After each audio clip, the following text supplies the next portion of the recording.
बरखा और अंकुश जब अनुपमा के पास आते हैं और कहते हैं कि इस पेपर पर साइन करो। अनुपमा साफ तौर पर मना कर देती है और कहती है कि मैं इस पर साइन नहीं करूंगी, क्योंकि मेरे पति को इस क्लाइंट पे भरोसा नहीं था और वैसे भी उन्होंने मुझे इस क्लाइंट के बारे में बताया था।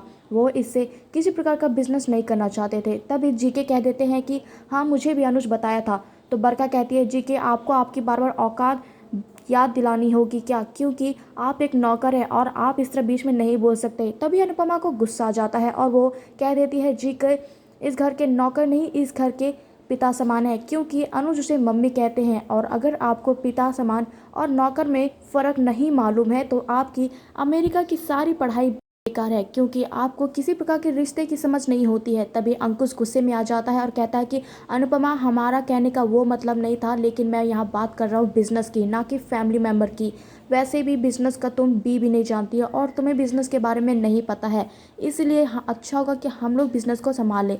तभी अनुपमा कहती है कि भाई, बात ऐसी है ना कि मुझे जितना बिजनेस की समझ होनी चाहिए मुझे उतनी है, और मुझे इस घर को चलाने की किसी की ज़रूरत नहीं है।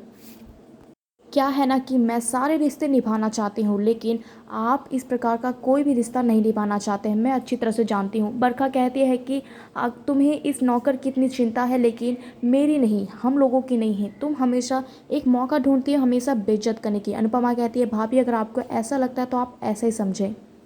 अनुपमा को अकेला समझकर बरखा और अंकुश दोनों ही उस पर टूट पड़ते हैं, लेकिन अनुपमा उन लोगों को बता देती है कि वो अकेली नहीं है, क्योंकि उसके साथ अनुज का प्यार, कान्हा जी का आशीर्वाद और उसके हाथ में छोटी अनु का हाथ है,